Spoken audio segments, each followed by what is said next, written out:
Hello, नमस्ते। अभिनव ने अपने चेहरे पर मुस्कान लाते हुए कहा। वो भले ही कितना भी थका हुआ था, लेकिन वो इन लोगों को पता नहीं चलने देना चाहता था कि वो क्या करके आया है। जैसे ही अभिनव ने चहकते हुए नमस्ते किया तो शर्मिला, अनन्या और राजीव उसे देखने लगे। उनकी आंखों में एक अजीब सा गुस्सा था। अभिनव उनकी आंखें देख हैरान हो गया। अभिनव को यह तो नहीं लग रहा था कि वो लोग मुस्कुराते हुए उसका स्वागत करेंगे, लेकिन आज जिस तरह का गुस्सा उनकी आंखों में नजर आ रहा था, उसे देखकर अभिनव को कुछ अजीब लग रहा था। मैंने कहा नमस्ते एंड हेलो अनन्या। अभिनव ने दोबारा मुस्कुराने की कोशिश करते हुए कहा, पर यह सुनते ही उन तीनों का गुस्सा और ज्यादा बढ़ चुका था। शर्मिला ने उबलते हुए कहा, क्या सही टाइम पर आए हो? अभिनव ने यह सुनते ही अनन्या को देखा। वो ये पता करने की कोशिश कर रहा था कि वहां क्या हो रहा है, लेकिन अनन्या ने भी एक गहरी सांस ली और अभिनव से नजर फेर ली। अभिनव से रहा नहीं गया तो उसने पूछा, क्या मैंने कुछ गलत किया है? राजीव ने उसे एक पल को देखा और फिर टेबल पर रखा अपना फोन उठाया, उसमें कुछ खोला और आखिर में स्क्रीन अभिनव की तरफ घुमा दी। अभिनव पास आया और उसने राजीव से फोन ले लिया। फिर उसने स्क्रीन पर जो देखा उसे देख उसकी आंखें फटी की फटी रह गई। स्क्रीन पर एक वीडियो चल रहा था जिसमें अभिनव उस लड़के को होटल के अंदर बुरी तरह से पीट रहा था। अभिनव को यह देखते ही अंदर से बुरा लगा। अब उसे समझ आ गया था कि वो सभी अभिनव से खार खाकर क्यों बैठे थे। उसने कहा, जो कुछ भी हुआ उसके बारे में मैं समझा सकता हूँ। इतने में शर्मिला ने उसकी बात बीच में काटते हुए कहा, क्या समझाओगे? कि तुम अपने खाने का बिल भी नहीं चुका पाए और इस चीज से बचने के लिए तुमने इस बेचारे के साथ मारपीट की? शर्मिला ने कहा। अभिनव अपनी तरफ से कुछ कहता, इतने में अनन्या आगे आई और बोली, आई कांट अंडरस्टैंड, तुम्हें इतनी महंगी जगह पर खाना खाने की जरूरत ही क्या थी? तुम तो घर से ये कहकर निकले थे ना कि तुम जॉब के लिए जा रहे हो। फिर अभिनव फंस गया। उसने वीडियो को दोबारा देखा। पूरे वीडियो में उसे चाहत कहीं भी नजर नहीं आ रही थी। ये देख अभिनव की जान में जान आ गई। अगर उन लोगों को पता चलता कि अभिनव चाहत के साथ था तो उसके लिए जवाब देना और भी भारी हो जाता। वो ऐसा कुछ नहीं करना चाहता था जिससे अनन्या और ज्यादा नाराज हो। हमने तुम्हें इसलिए तो अपने घर में जगह नहीं दी थी कि बाहर जाकर तुम हमारे परिवार की सरे बाजार इज्जत उछालो। जब बाकी दोनों महिलाओं ने अपनी बात कह दी तो राजीव से भी नहीं रहा गया और उसने भी अभिनव को सुनाना शुरू कर दिया। उसने आगे कहा, अनन्या का पति, इस घर का दामाद, पब्लिक में इतने बड़े होटल के अंदर ऐसी गिरी हुई हरकत कैसे कर सकता है? आप सभी ऐसा इसलिए कह रहे हैं क्योंकि आपको सच पता नहीं है। आपने इस लड़के को मार खाते हुए तो देख लिया, लेकिन आप लोगों के मन में यह सवाल नहीं आया कि मैंने इसे मारा क्यों? यह आदमी मुझसे उल्टी सीधी बातें कर रहा था, मुझे अनाप शनाप बोले जा रहा था और मुझे ही नहीं, मेरे साथ। अचानक से अभिनव ये कहते कहते रुक गया। उसकी जुबान पर चाहत का नाम आने वाला था। तुम्हारे साथ कौन? अनन्या ने अभिनव की बात पकड़ते हुए पूछा और जवाब के लिए अभिनव की आंखों में देखने लगी। अभिनव चाहता था कि अनन्या अपनी नजर उससे दूर हटा ले, लेकिन वो ऐसा नहीं कर रही थी। ये वीडियो पूरे देश में वायरल हो गया है, अब तुम क्या करोगे? आई एम सॉरी, लेकिन इस लड़के के साथ जो हुआ असल में इसके साथ वही होना चाहिए था। यह सुनते ही शर्मिला गुस्से में आग बबूला हो गई। वो गुस्से में अभिनव की तरफ बढ़ने लगी।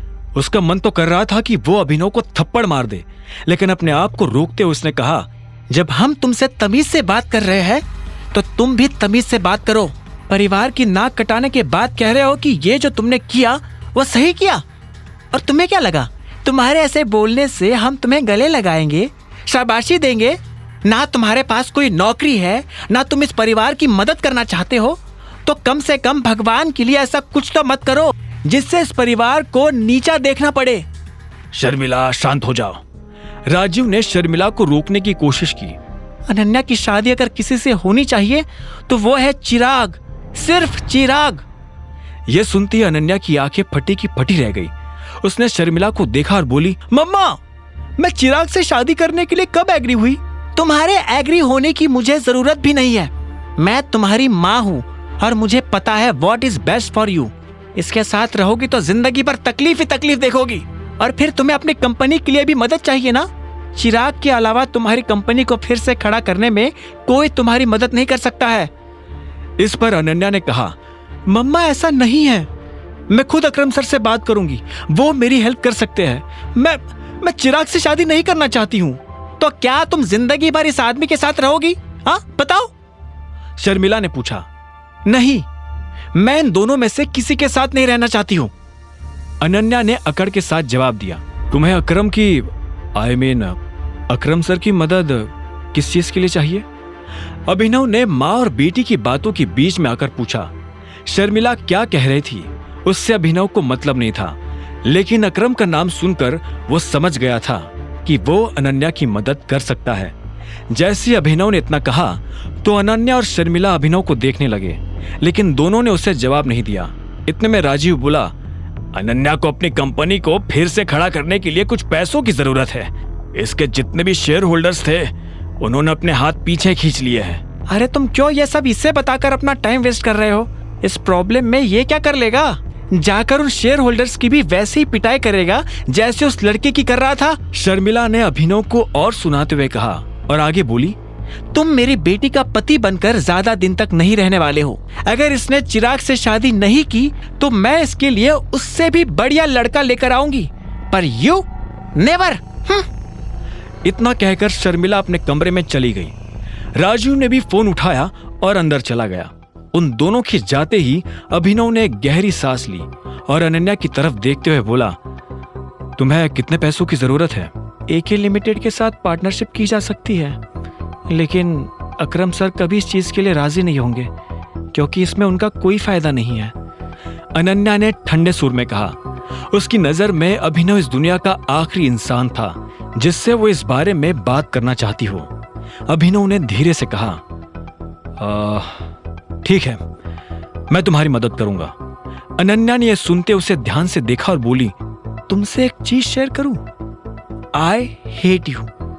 और आज जो तुम करके आए हो ना, उसके बाद तो I hate you a lot. अगर तुम ये सोच रहे हो कि ये मदद नाम का लॉलीपॉप मेरे हाथ में पकड़ा कर तुम मेरी नजर में सही साबित हो जाओगे तो तुम गलत हो। तुम अपने पैसों से एक सूट तो खरीद नहीं सकते, मेरी क्या मदद करोगे? फिर भी if you want to help me then please get out of my life right now. Ananya मेरी बात तो सुनो, अगर एक बार और मेरा नाम लिया तो मैं पुलिस बुला लूंगी। इतना कहकर अनन्या ने गुस्से में अपना फोन उठाया और अपने कमरे की तरफ बढ़ने लगी। अभिनव को समझ नहीं आ रहा था कि वो कैसे अनन्या को समझाए। उसने गहरी सांस ली और हिम्मत करके उसके पीछे जाने लगा। उसने कहा, मैं मजाक नहीं कर रहा हूं, तुम जिस प्रॉब्लम से डील कर रही हो उसमें मैं तुम्हारी मदद कर सकता हूं। यह सुनते ही अनन्या ने चिल्लाते हुए कहा, बकवास करना बंद करो अभिनव, इनफ, तुम कुछ नहीं कर सकते हो। Ananya trust me, I have a job. मैं अकरम सर की कंपनी में मैनेजर की पोस्ट पर काम कर रहा हूं, अभिनव ने आखिर में कहा। यह सुनते ही अनन्या को हंसी आ गई और वो बोली, ओह अच्छा, तो तुम्हें क्या लगता है कि तुम्हारी पोजीशन परमानेंट है? हो सकता है कि आज अकरम सर तुम्हारे ऊपर तरस खा रहे हो, लेकिन कल वो तुम्हें लात मारकर बाहर भी कर सकते हैं। तुम और तुम्हारे जैसे हजारों लोग उसके लिए कुछ भी नहीं है, समझे? इतना लताड़ने के बाद अनन्या अपने कमरे में गई और दरवाजा बंद कर दिया। अभिनव फिर से उसके कमरे के बाहर खड़ा का खड़ा रह गया था। तभी उसके फोन पर एक मैसेज आया। अभिनव ने फोन खोलकर देखा तो पाया ये मैसेज उसके क्लासमेट हरीश का था, वही हरीश जो उसके साथ डिलीवरी कंपनी में जॉब करता था। उस मैसेज में लिखा था, कल शाम को रीयूनियन है, दिए हुए पते पर टाइम से पहुंच जाना। अभिनव जब कॉलेज में पढ़ता था तो सब उसकी गरीबी का मजाक उड़ाते थे। इतने में उसका फोन बज उठा। उसने देखा कि अकरम का फोन था। हेलो टाइगर, मेरी जेनी से बात हो गई थी, तुमने जो कहा है वो हो जाएगा। साथ ही तुम्हारा जो वीडियो इंटरनेट पर वायरल हो रहा है, मैंने उससे हटवाने के लिए बात कर ली है। अभी थोड़ी देर में वीडियो सभी जगह से गायब हो जाएगा। थैंक यू अकरम। और हाँ, मैंने अपना मन बदल लिया है, मुझे तुम मैनेजर से नीचे वाली कोई पोस्ट देना। क्या? अकरम, असल में मुझे तुम्हारी मदद की जरूरत है। अनन्या किसी प्रॉब्लम में फंसी हुई है और तुम ही उसे निकाल सकते हो। मैं यह भी नहीं चाहता हूं कि अनन्या और उसके परिवार को पता चले कि मैं कौन हूं। तो मैं उन्हें कह दूंगा कि मैंने अपनी मैनेजर की पोजीशन अकरम को मनाने के लिए कॉम्प्रोमाइज किया है और साथ ही उनसे कहा है कि वो चाहे तो कुछ वक्त तक मुझे कम सैलरी भी दे सकते हैं। क्या बात है, बहुत बढ़िया। इससे तुम्हारा काम भी हो जाएगा और पहचान भी छुपी रहेगी। हाँ, अच्छा, और एक चीज, अभी कुछ दिनों में एक ऑक्शन होने वाला है। अलाइना भी वहां आने वाली है। उससे मिलने का इससे बढ़िया मौका तुम्हें नहीं मिलेगा। आगे की कहानी जानने के लिए देखें अगला एपिसोड सिर्फ पॉकेट एफएम के यूट्यूब चैनल पर और द रिटर्न ऑफ टाइगर के सारे एपिसोड्स को सुनने के लिए डिस्क्रिप्शन में दी लिंक से डाउनलोड करें पॉकेट एफएम ऐप।